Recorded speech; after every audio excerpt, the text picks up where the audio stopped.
second. Hi, everyone. Thanks for joining us tonight. We're going to do a great talk about integrative health and lowering inflammation and pain. If you heard the other one in the spring, I did tweak it a little, so there's more new information, and hopefully we'll keep you engaged and you'll take away something helpful. So let me get started here. So we're going to start with our objectives, and we always try to keep it simple. So it's the what, why, and how. What is orthopedic integrative health? So that's important, right?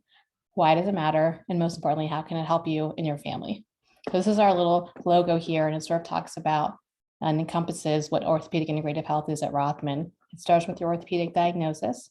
It involves coach support, and then we work on movement, improving sleep, reducing stress, improving relationships, and working on nutrition. So we'll start again to the nitty-gritty here. This is a much better visual of it.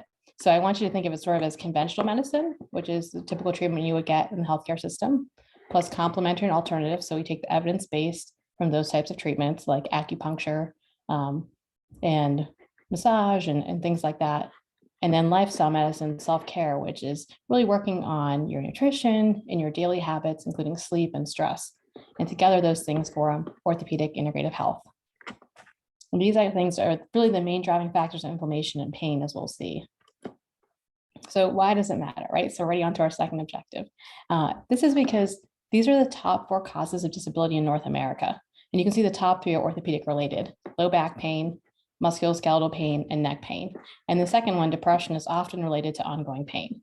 So this really matters because this is what debilitates us. This is what keeps us from functioning, our family from functioning, our friends and loved ones. So we really want to hone in on ways that we can reduce pain and inflammation so that they don't keep us from doing the things we want to do and enjoy doing. Oops, there we go. So let's talk about lifespan, health span. So I don't know how many people are familiar with this term, but lifespan is the number of years lived in good health. And of course, well, it's actually lifespan, I correct myself. Lifespan is the number of years lived, right? It's how old you are for your whole life. So how old you make it to, right? So they say the average lifespan is 79 years, and that depends on certain demographics and geography and things like that. But the average health span, so that's actually the number of years lived in health, is only 63 years. That's a 16-year difference. And so a lot of what we're doing here is living and taking care of ourselves better now so we can increase our health span and have our health span and lifespan might match up. We don't want to be living for a long time but be debilitated or burdened by a lot of disease where we can't function and do the things we want to do. So that's really what we're focused on. And I think this is our last why. So we have a pain and opioid crisis, unfortunately. We have a healthcare system that focuses on disease and saves lives, but not quality of life. And we don't really focus so much on building health. And that's what the Integrative Health Center does. It focuses on reducing pain, inflammation, stress, and disease, and really building health and working on prevention.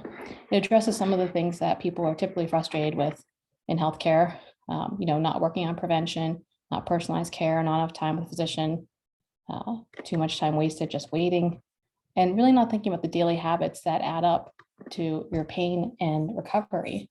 If I'm with you for 15 minutes in a typical appointment, it's what you do the other 23 plus hours that matters. And that's really what we delve into with this program.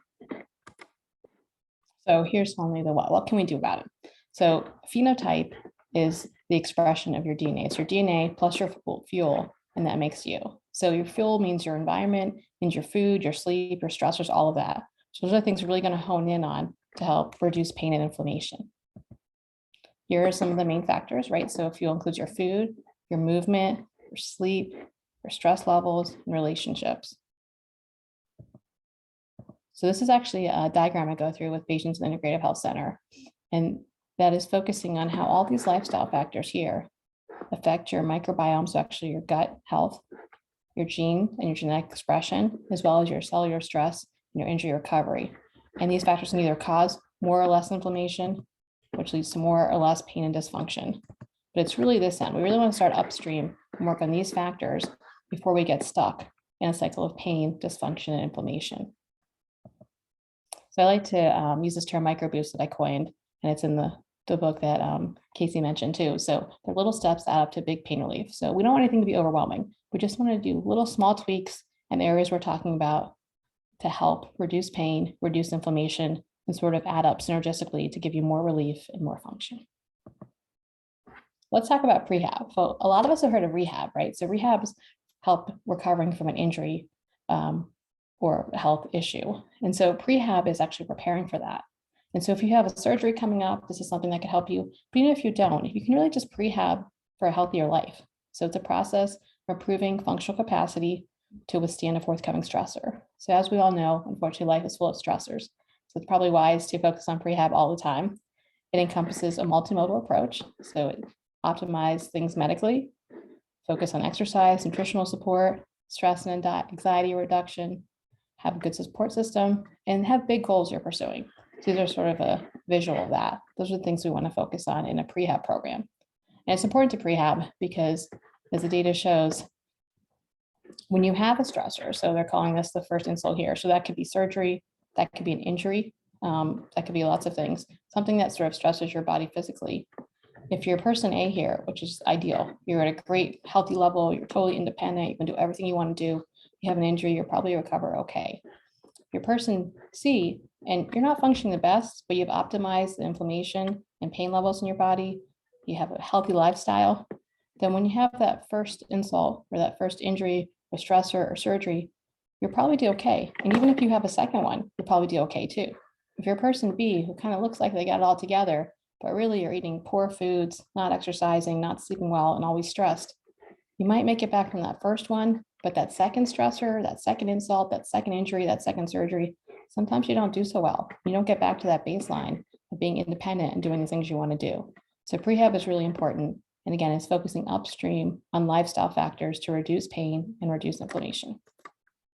So I think we've sort of covered this, right? So really want to focus on this row. This is where you want to be standing. You don't want to be waiting after things happen. So let's get into the nitty gritty. So if we talk about nutrition, the standard American diet is SAT. You may have heard that acronym. And unfortunately, 90% of Americans report that they don't eat healthy. So the American diet is full of added sugar, excess salt, unhealthy fats, artificial ingredients, and it really lacks fruits and vegetables. This leads to more inflammation, more pain, a longer time to recover from injuries, more painful flare-ups, more obesity, and less muscle mass. I really like this graphic on the right because, you know, it sort of has that Big Mac or kind of image of the standard American diet and how that really goes down into a spinal level and affects pain and inflammation. And, you know, we're focused on orthopedic care, so we're focused on muscle inflammation, joint inflammation, spine inflammation, back and neck pain. This really affects overall health, and even diabetes and heart disease are also driven by inflammation. So the things we're talking about today can sort of help you in general with your health and wellness. This is an article from JAMA, which is a journal of the American Medical Association, one of the most reputable journals around in the medical world. And they talk about growing your health span. So we talk about that definition of health span, the number of years lived in good health. And these are the things they found. Ways to increase it: increase your vegetable and fruit intake, increase your nut intake, whole grains, omega-3s, and physical activity. Try to reduce your sodium intake and have a healthy BMI. I like healthy weight better than BMI because BMI has a lot of negative connotations. So a healthy weight for your body size and habitus. Let's really get into the nitty-gritty. This is a study that talked about osteoarthritis or degenerative arthritis. And they found that phytonutrients, so that's what gives plants their color, protection, and strength. For humans, they act like antioxidants and they limit inflammatory damage. So some examples of a type of phytonutrient are polyphenols. They're found in berries, turmeric, and green tea. They actually decrease oxidative damage, they decrease cell death, and increase joint strength. So they decrease arthritic degeneration, decrease pain, decrease inflammation.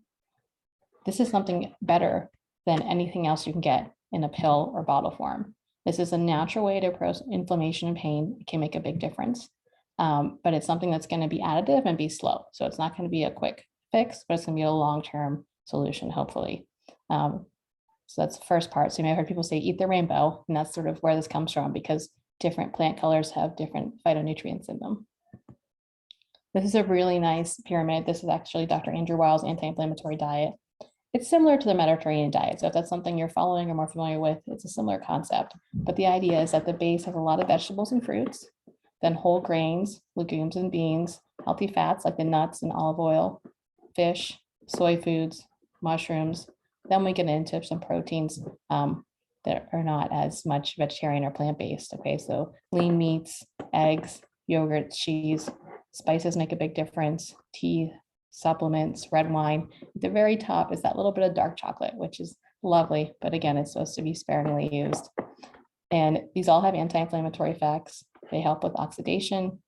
They can help with blood sugar stabilization, hormone stabilization, using some data on certain cancer prevention. So this is a great one to sort of keep in mind. And I have the website on here for everyone too. This is a Mediterranean diet. And like I said, they're pretty similar, but it's not something you typically think of as an orthopedic approach, but it actually does help with orthopedic pain. So it's high in the phytonutrients, like we talked about, high fiber, high omega-3, less processed food, less sugar, and we'll sort of get into maybe some intermittent fasting. This is my favorite version of the Mediterranean diet, this image though, because it starts out with this bottom part, which is being physically active every day and enjoying meals with others. So social connection and physical activity are a huge part of this lifestyle. It's not just about food, it's about living healthy all over. And these are, again, a list of things and sort of how much you should consume in each area as a guideline. Here's another great resource, since we're talking about tips to combat inflammation and pain. This is myplate.gov. And I may be showing my age a little bit, but if you remember the 1992 food pyramids, they were terrible. And they had a ton of processed carbohydrates, cereals, and unhealthy pastas on the bottom. This MyPlate version is much better. So if you sort of look at this little picture here, you can see that you split your plate in half, and half is fruit and vegetables, but the bigger quarter is vegetables. And then there is protein and there is dairy for those who can tolerate it. If you go to myplate.gov, there's a lot more detail and nitty-gritty about it.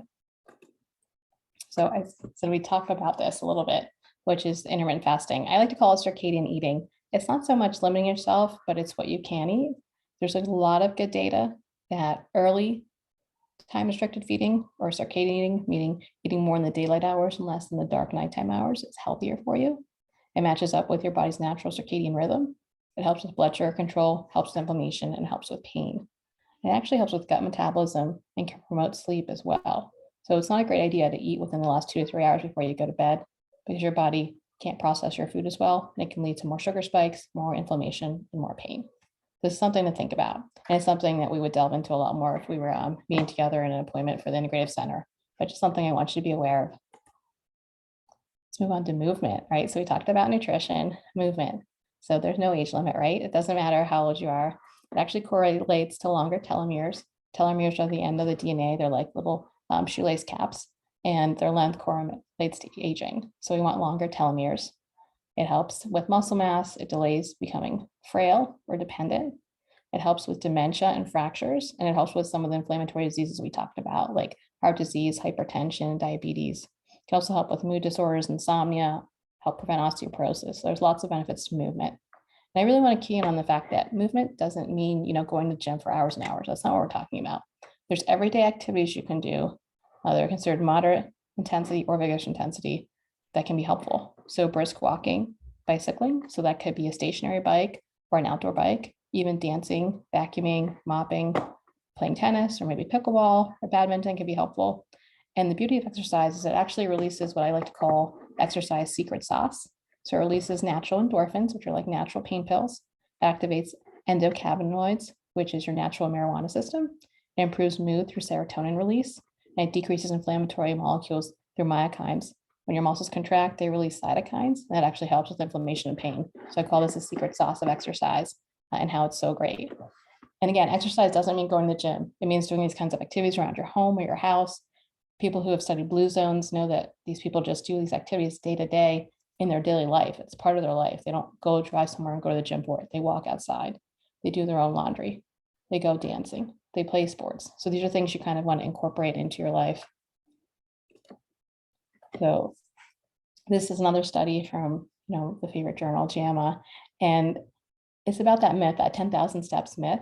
So the origin of that is believed to actually be from a company that was trying to sell step trackers. So there's not a good study that says 10,000 steps is, the golden rule. There's some newer studies that just came out in the last month that said higher step volume helps reduce dementia. This study from JAMA found that for women over 65, just walking 4,400 steps a day made a huge difference in longevity, actually, and in lifespan.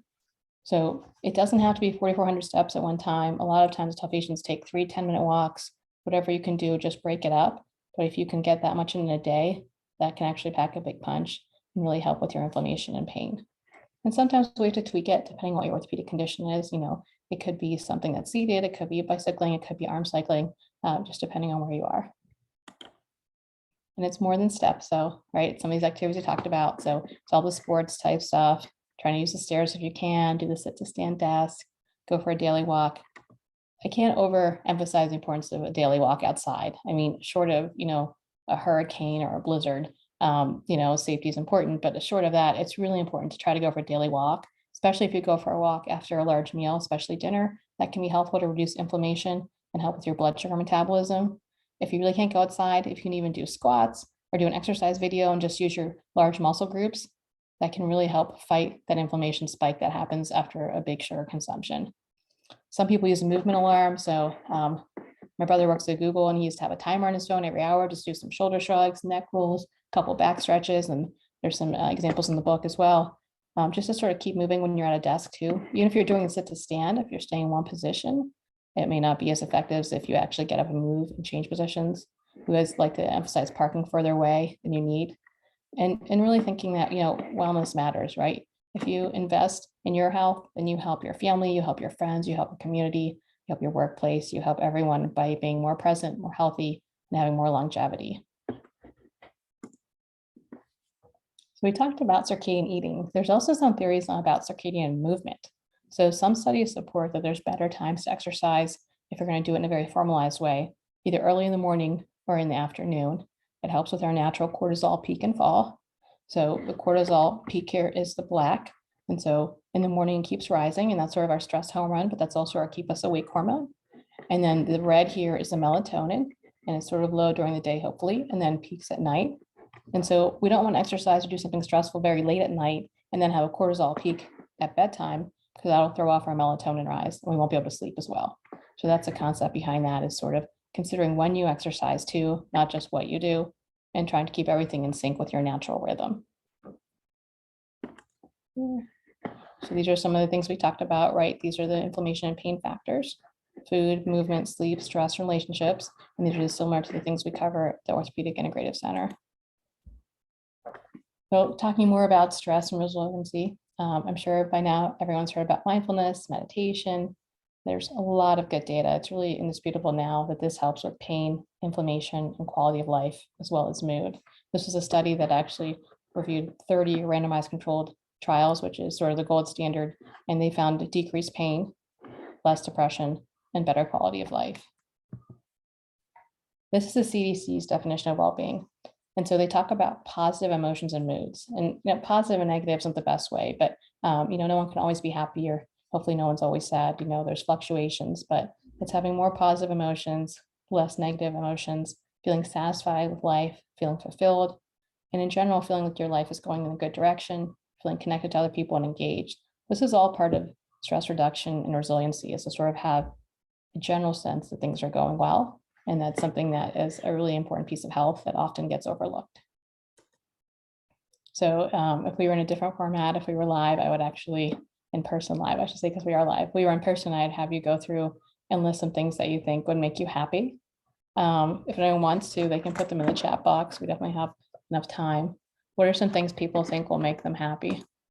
If you have a minute, then I will go ahead and give you guys a minute to type.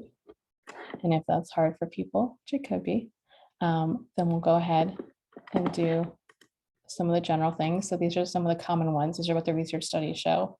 Most people say that promotion, like a job promotion, a new job, a new romantic relationship, a more supportive family, being thinner, or looking better, looking younger, or more attractive, whatever that means to you, healing a chronic illness or disability, extra money, extra time. So this is sort of the cloud of what people think from research studies on happiness and feeling fulfilled. These are the things people believe will make them feel better. Okay. And then if we go to the actual things from the research, we find it's actually more time with family and friends and supporting those relationships, supporting each other. It's having gratitude easily. So not really having to strain to think about something you're grateful for or happy about. It's being willing to help each other and help other people. It's envisioning a future with optimism, and realistic, but optimism, the idea that, things are on track, and if they're off track, they can get back on track. Savoring joyful moments, so taking time to pause, really enjoy where you are, what you're doing, and feeling engaged. staying present. And that's sort of the mindfulness, the meditation piece too. So being able to engage in a moment, think about the sounds, the smells, sights, the feeling. A lot of people would do a visualization of the beach because a lot of people like the ocean sounds. Just close your eyes, think about the ocean, think about the sound of the waves, think about smell, maybe a certain food you like that you often have on the beach, or even just a saltwater smell or a saltwater taste. Think about your sand all around your toes and having that contact. A lot of people do visualizations like that to sort of calm them down and bring them out of a stressful moment before something stressful or even after. And there's a lot of free websites that have those available. Moving daily, so we sort of talked about that. And feeling devoted to a big long-term goal. And, it doesn't have to be, curing leprosy or something like that. It could be something like helping your community, helping fight hunger in community, supporting your church or other organization. Could be writing books that help people. It could be listening to an elderly neighbor talk about something for a little bit longer than you wanted just to be supportive. There's lots of ways to sort of feel like you're helping make the world better, and that actually pays you back and helps with your well-being and health. Having good coping skills. And so this is sort of the cloud. This is the cloud of what it looks like to actually build well-being. So it is sort of mental, emotional, and physical well-being and health that we focus on. So, this can sort of be overwhelming. So it can be good to step back and think about what makes sense for you. You can talk about an all walks. There was a great study a couple of years ago that came out that showed people who take a nature walk and were given a camera and told to take a selfie and look for something that brought them awe or made them feel amazing, sort of small in the grand scheme of things, but amazed by it. Those people actually did better than people who were just told to take a walk and a selfie without looking for something that was awe-inspiring or awesome. And these people, they actually found that their smile got bigger and their face in the selfie shot got smaller. And these positive effects lasted for weeks after the study. So just going for a walk, the same path you walk every day, noticing something awe-inspiring or awesome can be really helpful. Gratitude practice is great. One of my favorites is the big three. So it's a person, place, and thing. So think of a person that you're grateful for, a place, and a thing. That's kind of a nice tangible way to think about something you're thankful for without sort of being like, what are three things? You can just think of a person. So I could think about my child, place, I could think about my deck, and a thing. It could be a piece of chocolate I had today, right? They don't have to be big or grand. So person, place, or thing. Volunteering, like we talked about, giving to the community, to others, actually pays us back, sometimes in double. Forest bathing is a Japanese term that refers to spending time outdoors. So that nature walk, you combine that after dinner, that can help metabolize your food, help with inflammation, but also help your mental and emotional well-being. And it's something that requires practice. And really savoring things that bring you joy, recalling them, remembering them, can help with your overall health and inflammation. Let's talk about a sneaky way. So those are sort of like the long-term ways to do it, but everyone's always interested in hacks and quick ways. So we want to trigger something called the relaxation response. What that means is our parasympathetic system. So you may have heard of the sympathetic system, which is our fight, flight, or freeze response. That's when we're very stressed. We want to stop that stress response. We want to activate the parasympathetic system or the relaxation response. One way to do that is with a longer exhale. So that actually activates the system. So instead of having a short inhale and a short exhale, you want to go, you really just let it out. It lowers heart rate, blood pressure, and relaxes muscle tightness. We really want to trigger sort of that relaxation spiral here that I have. There's another little trick to do it, and that's called the 3 deep or teenage size. And if you're a teenager, if you have a teenager, I guess we're all teenagers, but if you remember being a teenager, if you have a teenager, sort of know that big dramatic sigh. It sometimes has like an eye roll, right? And it's like, one of those. Those are great things to do before a stressful activity, for a stressful phone call, a stressful meeting, stressful talk, or afterwards to sort of de-stress. And so it's that big inhale and that audible exhale, and the eye roll can help too. But the idea is just to sort of activate that relaxation response. And that's a really easy way to do it. It's quick, doesn't require hours of volunteering, and it's something you can call on whenever you need. Just like to sort of have that in our back pocket. There's a couple other breathing exercises I like as well. And Dr. Weil has a bunch of those that he talks about as well, and that I discuss with people. So in the Integrative Health Center, we talk about our health goals, and these are the top 8 health goals that people come in with. And so if some of these make sense to you, it may resonate: to decrease pain and discomfort, to improve functional abilities, ADLs, which means activities of daily living, like washing yourself, dressing yourself, bathing, and mobility. So walking or getting around more independently, trying to avoid further surgery, trying to prepare for surgery, trying to improve a surgical or injury recover. So even if you didn't have surgery, if you're trying to get better from an injury, it can help with recovery. Try to avoid pain pills, which is a very important one. And this is my favorite, and what I see a lot of people for it, it's to build a wellness plan to live and age better. I know this is a lot. I see a lot of patients, over 55, over 65, who sort of feel like they've gotten to where they're going in their career, and they're realizing they're seeing others around them get injured, or they've been injured, that health is a priority.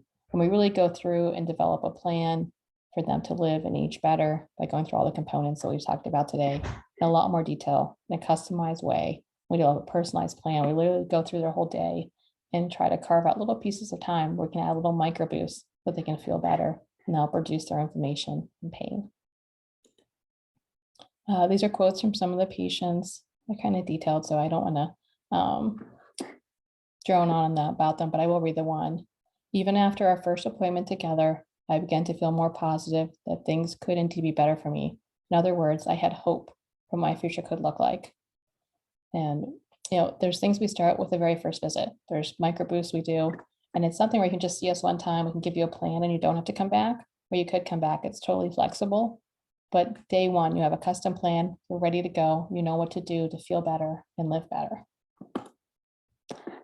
More resources besides the ones we already talked about. We have blog posts, nutrition, exercise, sleep, and stress. These are on the Rothman website, the OIHC handle, which I'll have listed. I want you to know our team. So there's me, Saloni Sharma. There's our dietitian, Phyllis Leduca. And there's our patient navigator, Rebecca Legault. We're all here to help you.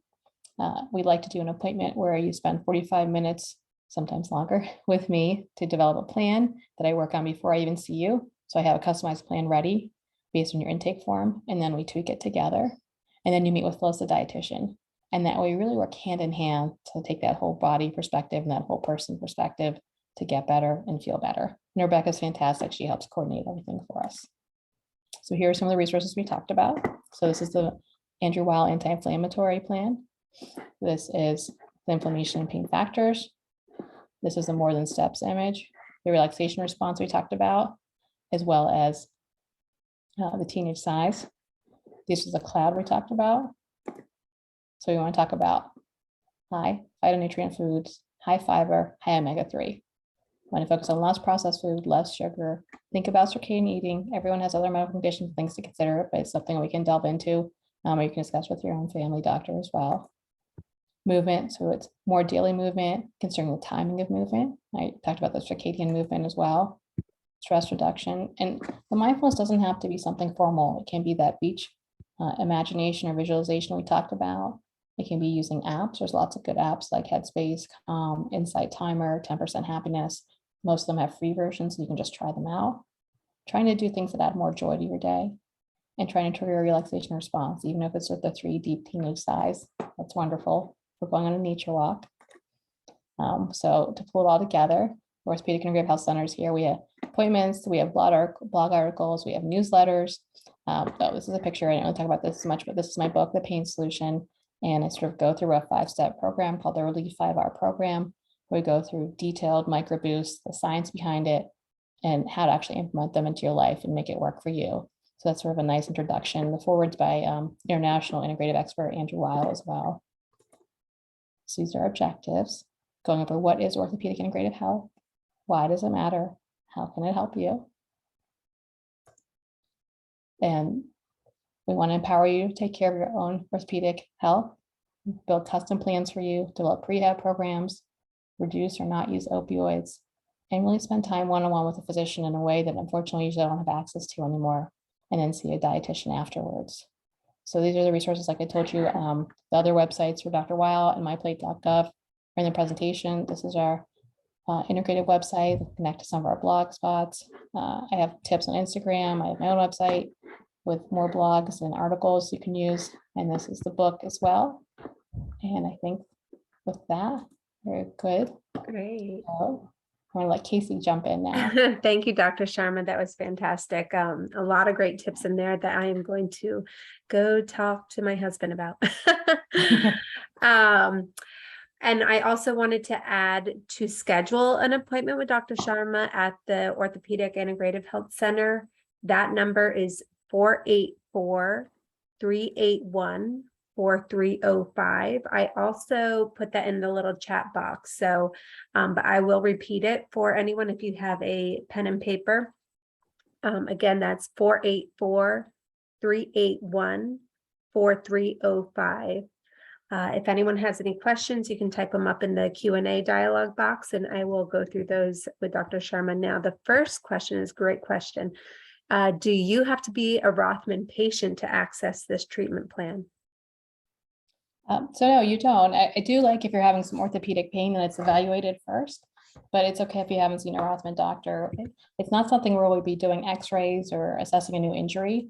So if you wanted to build a healthy lifestyle plan, you don't have to have been seen here before, but if you have a new injury or new pain that hasn't been worked up, then I think it would be helpful to see someone at Rothman first to get the x-rays and evaluation and make sure nothing concerning is going on. But we're always happy to see you first. And just to piggyback on what Casey said, I have the phone number up on the screen as well, if it's still sharing. Great. And where is this office physically located? Everybody's asking. So it's at our Bryn Mawr location, and that's on our website too, but it's attached to Bryn Mawr Hospital in the main line. It's a separate office building. All right. Next question. Would you go as far as encouraging a plant-based diet? I've read a lot that says meat, dairy, and poultry do cause inflammation and are not ideal proteins. Yes, I would. Everyone's, different, has their preferences, but I would say plant-based is the way to go. So it's not that you have to be meat-free or dairy-free necessarily, but that is something to consider. But if you're going to eat meat, it should be really high quality meat, lean cuts. So we're not talking about fast food meat. We're not talking about things that are fried and have a lot of unhealthy inflammatory chemicals like AGEs, which are advanced glycation end products, things that can actually cause more inflammation. If you're going to do meat, it should be really high quality, and it would be more like once a week. I prefer if it was fish or lean poultry. But yeah, I think plant-based protein is the way to go with beans and legumes. You just want to make sure you're pairing them the right way so you get complete nutrition. And that's where Phyllis, the dietitian, could come in with that too. Great. Someone joined late and wants to look at the anti-inflammatory arthritis food. But I am going to say I am going to send this presentation out probably by Monday. It takes it a little bit to get uploaded so that we can all review this as needed on our own time. So even if you join late, we will be able to, you'll be able to review this on your own. And then is this covered by insurance and Medicare? So right now it's outside of insurance. Sometimes Phyllis, our dietitian, is covered. The reason it's outside of insurance is because it's 45 minutes one-on-one with a physician, and it's prep time ahead of time, so extensive prep time ahead and afterwards. So that's why it's not covered right now. Unfortunately, as we discussed, our healthcare system's a little bit broken. So to get people the best healthcare, sometimes we have to go outside of it. I hope at some point it'll be covered, but we're not quite there. Mm-hmm. But it would just be that first appointment, and then your follow-ups could be done through regular insurance. And Phyllis, like I said, her dietitian services may be covered too.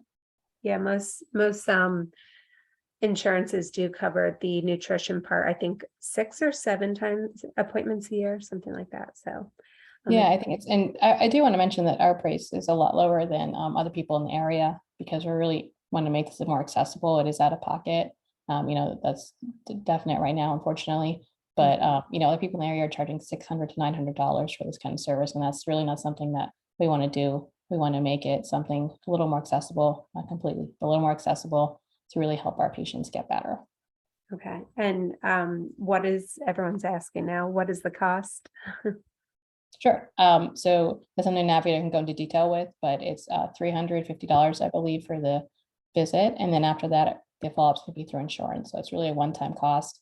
It includes the patient navigator, it includes access to us, includes a newsletter, it includes a custom anti-inflammatory plan. And then after that, your follow-ups could be through insurance. And again, this is more than 50% for a lot of the programs in our area. Yeah, very reasonable. Thank you. And if anyone has more questions on the insurance and cost of things, we encourage you to give us a call at 484-381-4305. Rebecca, who is the patient navigator, she's fantastic and can talk to you about all the details and what you can expect with this appointment. So, how often do you need to be seen? How many appointments? So a lot of times we'll do as a consultation or we just have to see you one time, but most people I find do want to follow up. And like I said, the follow-up can be through insurance. So it can really just be seen as a one-time expense. If you want an extended visit, then, we could do that outside of insurance. But if you just wanted a regular visit to check in on how you're progressing, then we could do it within insurance. It's really the time. I mean, it's the prep work ahead of time and the time of the appointment that is why the price is what it is. Thankfully, like I said, it's significantly less than other people in the area. Great. All right. Any other questions? I think right now we have reached the top of the list. So, Dr. Sharma, I really appreciate you taking the time to share all these wonderful tips with us and speaking with us and giving us hope for the future and options for what we can do in our lives. Do you automatically enroll patients into this? You mean, there was a question that just came in. Do you automatically enroll, I'm assuming, Rothman patients into this? Nope, it's all optional. It's because we want you to be motivated to do it. And, sometimes paying out of pocket actually helps motivate people to be more interested and sort of making it worth their while, just like going to a gym, having a gym membership. But no, nothing's automatic. And, for some people, it is cost prohibitive, and I totally understand that. I think it's an investment in your health. It's preventative medicine. In the long run, it's going to save you money in terms of disease and injury. But if it doesn't make sense, a good start might just be the book. Taking a look at the book. It will be available at libraries as well if the book's as well cost prohibitive, or you can get on Amazon, like Casey said, to just sort of get a feel for some things and then decide if you want to dig deeper with an actual appointment. Great. All right. Well, thank you so much. I'm going to stop the recording now. And like I said, I will be sending this out via email probably early next week by Monday. So take a look for it in your email box then. And I hope everyone has a wonderful evening. And again, thank you, Dr. Sharma, for jumping on here and giving us these tips, this great presentation. You're welcome. Thank you. I hope it helped people. Take care. Thank you. Take care.